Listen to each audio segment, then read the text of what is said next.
Any day of the week, you can walk into your pharmacy for health advice.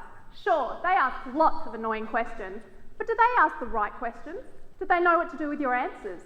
Is your local pharmacist truly competent? Healthcare evolves constantly. New drugs come to market daily. Knowledge gained as an undergraduate outdates quickly. Responsible, accountable health professionals maintain their knowledge through a commitment to lifelong learning. Pharmacists have national competency standards to define minimum practice expectations. Using mixed methods, translation, combining data from multiple sources, I sought to determine the current use, knowledge and acceptance of the competency standards amongst pharmacists, educators and students. The 4 sources: literature, interview, survey and an educational intervention. The International Review of the Pharmacy Education Literature revealed a scarcity of Australian studies. In addressing this gap, we discovered through interview with our pharmacy educators in Australia that there's a number of barriers to the use of competency standards in pharmacy education currently.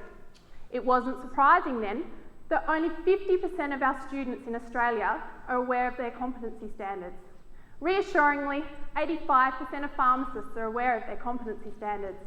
Not so reassuringly, use was poor, particularly at critical times such as for planning ongoing learning needs and for annual renewal of registration. With annual renewal of registration, pharmacists sign a statutory declaration stating, "I have reviewed my practice in line with the competency standards." That is for public safety. In reality, only 43% of pharmacists admit to having done so, and only 21% of pharmacists use their competency standards to plan their ongoing learning needs. This got me thinking, would pharmacists be more likely to use their competency standards in practice if they were introduced earlier as undergraduates? I conceptualised the traffic light report. It illuminates the competency standards to students as they progress through their undergraduate studies. It had 2 aims: to improve student knowledge of the competency standards and develop self-assessment skills. Post-traffic light report, student knowledge of the competency standards increased, as did self-assessment skills accuracy.